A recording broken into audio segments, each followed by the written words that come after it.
सम्राट अशोक का जन्म इसी बिहार की धरती पर हुआ था, जो कि पहले राज्यों में पूरा देश बटा हुआ था, अनेक अनेक राज्यों में। जो मगध राज्य था, उसी मगध राज्य की राजधानी पाटलिपुत्र में सम्राट अशोक का जन्म 304 ईसा पूर्व में हुआ था।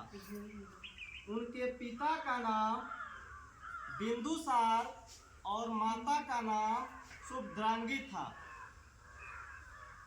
सम्राट अशोक जब राजगद्दी पर बैठे तो आज जो लड़ाई चल रहा है ईरान से, तो वो लड़ाई करते करते इराक ईरान तक जो है अपना क्षेत्र फैलाए हुए थे। लेकिन अपने ही भारत में के दक्षिणी भारत का जो क्षेत्र है, उड़ीसा का कुछ हिस्सा जो कलिंग के नाम से जाना जाता था, उस पर जो है वो चढ़ाई किए और वहाँ जो है काफी नरसंहार हुआ। चूंकि जो कलिंग था उसमें ज्यादातर लोग बौद्ध धर्म को मानने वाले थे।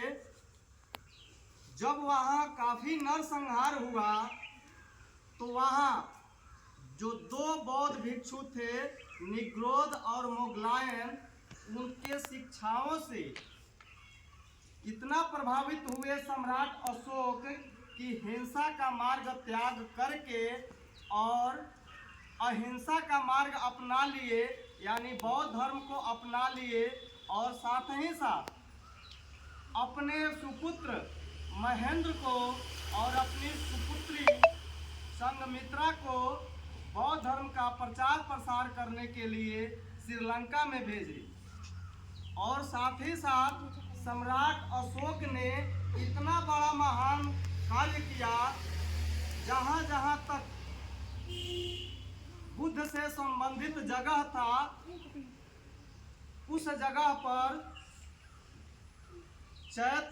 उस जगह पर स्तूप और अशोक स्तंभ का निर्माण करवाए।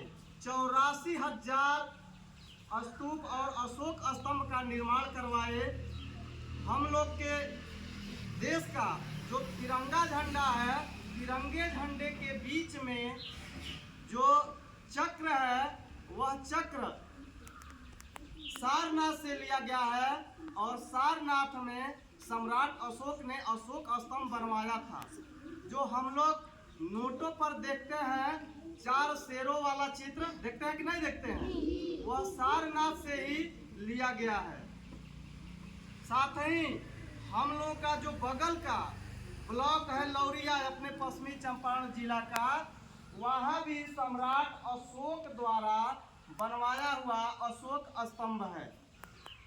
तो सम्राट अशोक ने अपने जीवन में इतना बड़ा महान कार्य किया, उनके जीवन से हमें प्रेरणा लेने की जरूरत है, सीख लेने की जरूरत है और उनके मार्ग दर्शन जो है, उनकी जो शिक्षाएं हैं, उन पर चल करके और पुनः जो है हम अपने भारत का नाम रोशन कर सकते हैं।